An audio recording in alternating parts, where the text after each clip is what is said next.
Hi, this is Suzanne Farr in classroom management for the fourth ahas that I experienced in this class were, number one, I learned or relearned my love for having a student-centered classroom. The impact of reading Michael Linson's book and many of his articles got me rethinking about what I really think should happen in a school and in a classroom and how that should happen. And the article by Paul C. Gorski was another impetus in getting me a little bit more recentered on the student in my room. My second aha moment was developing an entrance procedure for my room, which I had never really done as an art educator very well, if at all. It was a pretty standard, boring procedure that didn't really necessarily help students adjust to being in the art room very well from their other classrooms or from the hallway. And in 7 Successful Strategies for Managing Middle School Students by Cassidy Rankin, I learned how to do entrance procedures, and in classroom jobs I got some more ideas. The number 3 aha moment was using storytelling, which I've used sort of improvised storytelling before. I had never recorded a story, and I like that method because it would be consistent from class to class, and I could also play it while I was doing something else, like getting the supplies ready. So I liked Flip Video for a lot of reasons, and that's a couple reasons of how that could work with storytelling. And Losing Students' Attention by Jessica Balzi was the main impetus for me choosing that method.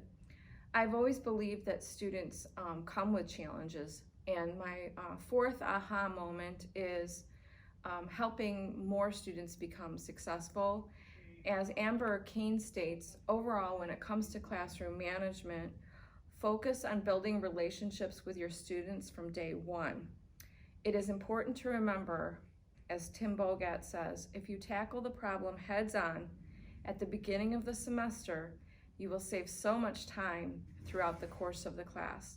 That was in 5 Simple Classroom Management Solutions, written in 2015. In terms of 3 things that I'm sure to use from this class, my bell ringer activity, Art Detective, is proving to be very successful. It brings kids into my class with an art activity that is focused on history, and so I'm getting that part of the curriculum covered in a different way than I would have thought of ever before. I read this article by Cassidy Rankin called 7 Successful Strategies, as I said earlier, and that's where I got the idea for it.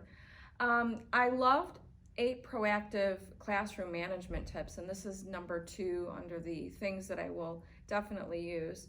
My favorite idea on this list is number 5, give behavior specific praise. That it may seem counterintuitive, but acknowledging positive behavior and ignoring low-level disruptions can be more effective than punishing or disciplining.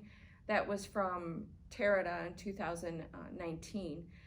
Both of those sort of affirm something I've already been doing, along with being really having a follow-through leads to better classroom management, in my opinion. And it was really good to read that, and it's something that I am continuing to use. The other number 3 thing that I'm going to continue in my classroom and learned a lot about within this class is from Burrell and Bogatz and Kane and Balzi and Alicia Eggers Kazmarek, just being consistent with routines overall. And all of those articles I felt were some of the best ones I read all quarter. In terms of 2 things that I still wonder about classroom management, One thing I wonder as I get older, will I still be able to connect to the kids and communicating with them as I do now? I seem to continue to connect even though I'm 50. Uh, it helps having a 16-year-old at home, and I'm hoping I can keep on top of trends and memes and things like that. It really helps to connect with the students. And I'm also wondering how I can reach more students where they're at. And one thing that I'll never forget is that we can all change and try to become better people. And one example of this was how I made these signs about not bullying and not talking about people and not putting people down in my room. And then once I put those up, I thought, well, I better not be caught doing that. And it's just, obviously I probably wouldn't have done that in front of the students anyway, but it was a good reminder to me in my professional and personal life to stop that. It's never a good practice, and it's something that most religions and most ethical and moral systems deal with, and it's really made an amazing difference in my room.